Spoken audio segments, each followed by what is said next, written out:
Hello everyone, welcome to student point academy.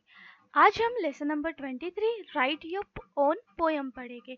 हमने इसके पहले के जितने भी 22 चैप्टर्स थे वो सारे कंप्लीट कर दिए हैं, तो जिसे भी इसके पहले वाले चैप्टर पढ़ना है वो प्लेलिस्ट में जाके पढ़ सकते हैं। ठीक है, अब हम करते हैं lesson number 23 write your own poem, मतलब अपनी खुद की पोयम खुद से लिखना। देखो, जैसे कोई एक पोएट रहता है, ठीक है। अब जब पोएट रहता है वो पोयम लिखते हैं, है ना। पोयम भी बहुत सारे टाइप्स की होती है, कुछ राइमिंग वर्ड्स रहते हैं किसी में, कोई लाइक नो राइमिंग वर्ड्स मतलब स्ट्रेट पोयम्स रहती है, ठीक है, जिसमें राइमिंग वर्ड्स नहीं रहती। But most of the poems जो रहती है उनमें क्या होते हैं, राइमिंग वर्ड्स होते हैं। तो पोएट सबसे पहले क्या करते हैं, थिंकिंग, है ना। सबसे पहले वो सोचते हैं कि वो क्या लिखेंगे, किस पे लिखेंगे। जैसे उन्हें कुछ टॉपिक मिला नेचर, ठीक है, जैसे उन्हें कोई एक टॉपिक मिला नेचर, तो वो नेचर के ऊपर लिखेंगे। Like nature have a different creature, है ना। अगर मैं आपको एक एग्जांपल दूं, nature have different creature, each has their own nature। मतलब यहाँ पे क्या बोला है, जो नेचर है, जो प्रकृति है, उसमें बहुत सारे क्रिएचर्स है और हर क्रिएचर का खुद का एक नेचर मतलब बिहेवियर है, ठीक है। तो यहाँ पे क्रिएचर, नेचर, ये क्या हो गया, राइमिंग हो गया। तो अब हम देखते हैं कि हम कैसे अपनी खुद की पोयम लिख सकते हैं, ठीक है। राइट योर ओन पोयम में हम यही देखेंगे कि हम खुद से कविताएं कैसे लिखेंगे, कविता लिखेंगे, ठीक है। हम खुद से कविता लिखेंगे। Right a set of rhyming words, make sentence और meaningful phrases in which the rhyming word appear at the end, arrange the sentence or phrases in the form of poem। सबसे पहले क्या करना है, राइमिंग वर्ड्स लिखने, जैसे यहाँ पे माउंटेन, फाउंटेन, नाइट, लाइट, है ना। सबसे पहले हमें राइमिंग वर्ड लिखना है, फिर उसके बाद हमें क्या करना है, फ्रेजेस बनाने, like mountain is cool, mount like cool is mountain flowing like this, cool mountain, forest has cool mountain and a flowing fountain, flowing fountain, it sparkle in a night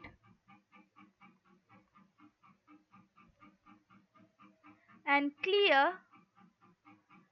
at light।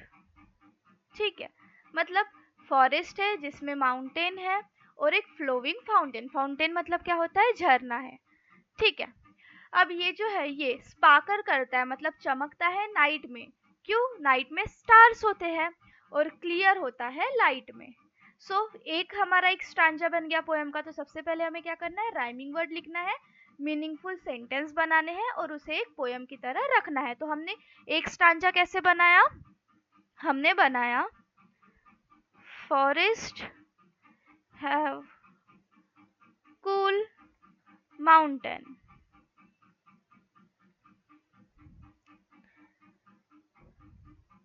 with a flowing fountain, flowing मतलब बहता हुआ fountain, ठीक है, which sparkle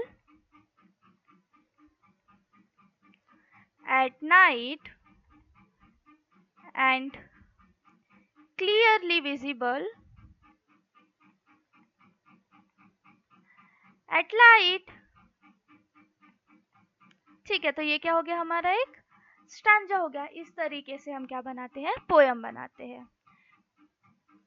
think of something that you like very much, सोचो आपको कुछ चीज बहुत अच्छी लगती है। Describe it in as much detail as you can.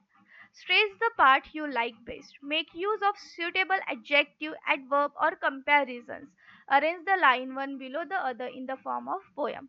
सबसे पहले राइमिंग वर्ड लिखो और उससे बनाओ।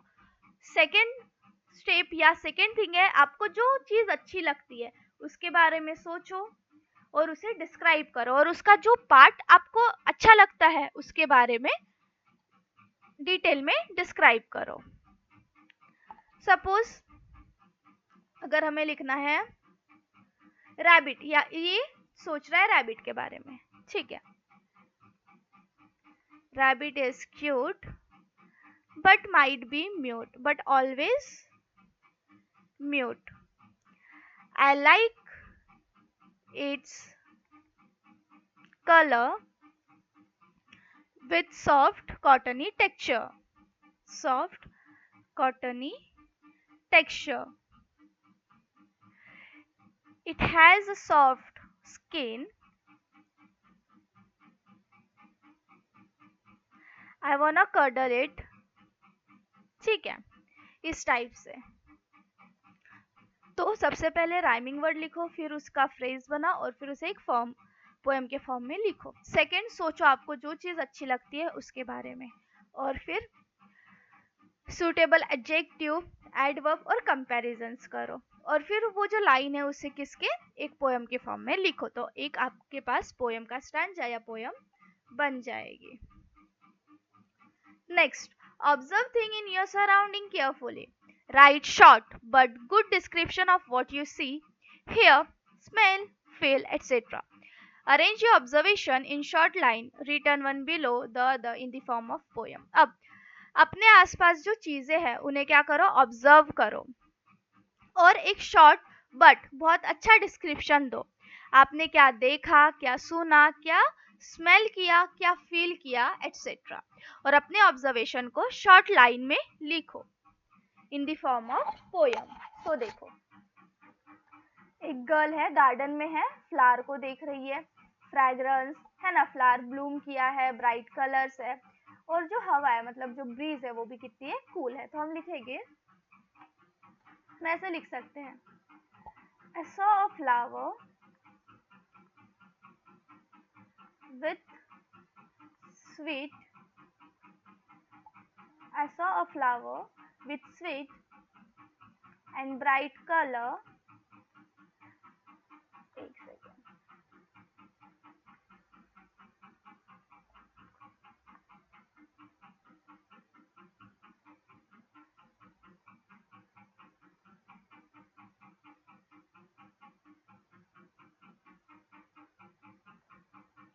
इधर लिखते हैं,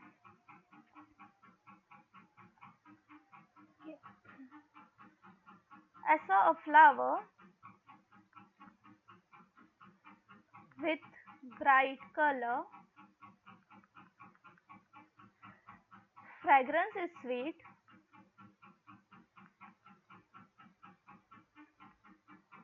where butterfly fly flit, flower blooming when cold breezing, when cool breezing, I saw a flower with lots of butterfly grazing। ठीक है, इस टाइप से। तो हमने क्या किया, अपने सराउंडिंग को पहचाना, फ्लावर्स को देखा, राइमिंग वर्ड देखे, और फिर एक पोयम का स्टैंजा बनाए। ठीक है, इस टाइप से भी हम क्या कर सकते हैं, पोयम लिख सकते हैं। How do you feel when you are happy or very angry or very sad? What do you say to yourself on these occasions? Try to write it down and arrange it in the form of poem. अब आप कभी बहुत ज़्यादा खुश हो, बहुत ज़्यादा sad हो, बहुत ज़्यादा हैप्पी हो, बहुत ज़्यादा एंग्री हो, तो क्या करना है आपको, आपको आप जैसा फील कर रहे हो वो लिखना है। ठीक है, आप जैसा फील कर रहे हो वो लिखना है और उसे अरेंज करना है पोयम के फॉर्म में। ठीक है, सपोज अभी मैं सैड हूँ, ठीक है, मेरा झगड़ा हो गया है फैमिली से और अब मैं सैड हूँ, और मैं बहुत ज़्यादा मतलब सैड हूँ, अब मुझे बहुत गुस्सा भी आ रही है, मतलब मिक्स्ड इमोशन है। तो why this happened to me, this happen to me? Am I deserving? Am I deserving? Or just living the life? Or just living the life? Am I able to overcome or will fall like a failure? ठीक है, इस type से, है ना? So, some ideas are suggested here to encourage and motivate the student to write poetry. Okay. Now, यहाँ पे हमने क्या देखा? हम अपनी पोयम कैसे लिख सकते हैं. So, हमने क्या देखा? हमने देखा हम अपनी पोएम्स कैसे लिख सकते हैं. सपोज सबसे पहले तो हम राइमिंग वर्ड की हेल्प से लिखेंगे. राइमिंग वर्ड की हेल्प से कैसे लिखेंगे? सबसे पहले पूरे जितने भी आपको राइम वर्ड्स आते हैं वो लिखो और फिर उससे एक फ्रेज बनाओ और फिर उसे इंटर रिलेटेड करो एक दूसरे से और फिर सीक्वेंस वाइज पोएम को लिखो. सपोज यहाँ पे हमने एक पोएम बनाए थे, forest have cool mountain with a flowing fountain, ये दोनों राइम होते हैं. With sparkle at night and clearly visible at daylight, ये दोनों क्या होते हैं? राइम होते हैं. फिर हमने देखा था जो आपको बहुत अच्छी एक चीज लगती है उसके बारे में लिखो. तो हमने लिखा था rabbit is cute but always mute, I like its colour with soft cottony texture, है ना? तो यहाँ पे भी क्या था?